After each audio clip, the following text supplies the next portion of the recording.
Okay, so finally we get to actually begin our process of graphing these rational functions. I'm going to not refer to this page here that we've been kind of reviewing with, but hopefully you kind of remember the steps and at least how to find each of these things, and know what I mean when I refer to vertical asymptotes and slant asymptotes and so on. So here we go, in example 48.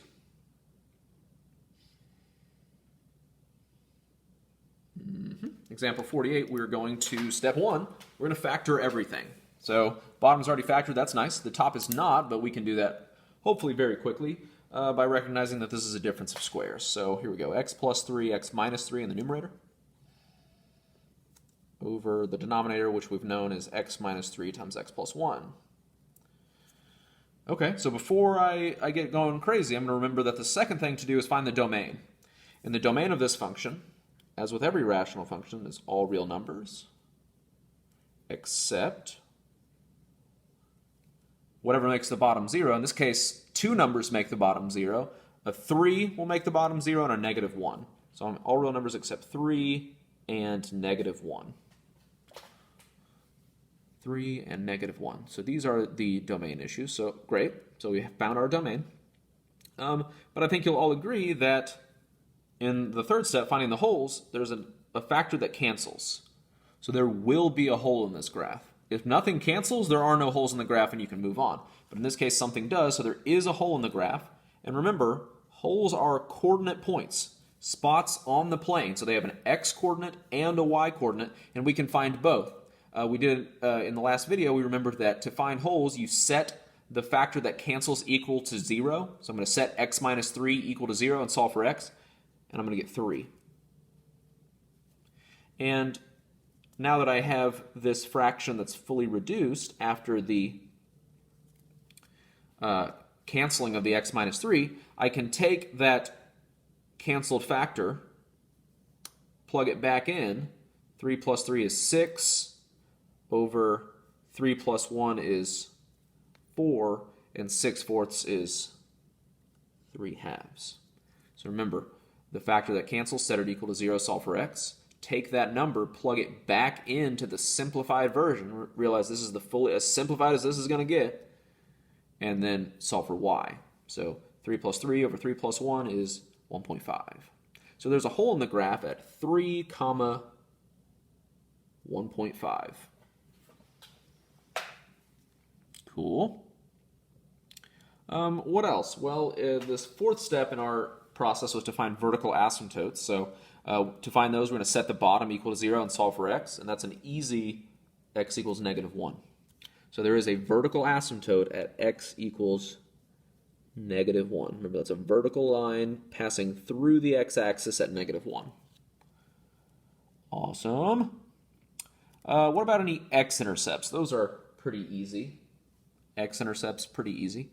We're going to set the top equal to 0 and solve for x, and that's a pretty clear negative 3. So there is an x-intercept at negative 3, 0. So it will cross the x-axis at negative 3, 0.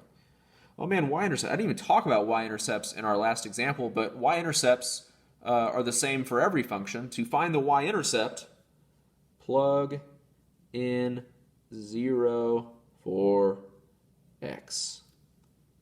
You can do that in the original version or the fully simplified version, whichever one's easier.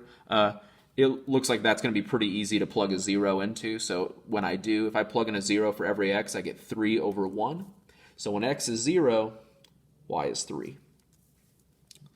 So it will cross the y-axis at 3. Cool. So yeah, forgive me for forgetting that. But that's true for every function. It doesn't have to be rational. It could be polynomial. It could be trigonometric. If you want to find the y-intercept, plug in a 0 for x. Okay. Range, we're not going to worry about. So that's kind of that could be like a bonus. If you want to try and think about the range of this function, I'll let you think about that on your own. So now, these in behavior asymptotes. Is there a horizontal or slant asymptote? Well, remember, for that, we have to look at the degrees of the top and the degrees of the bottom. So what's going on here?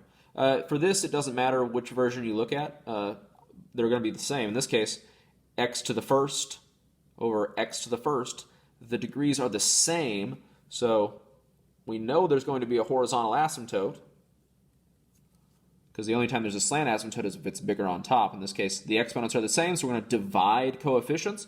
So we're going to divide those leading coefficients of 1 and 1 divided by 1 is 1. So there is a horizontal asymptote at y equals 1.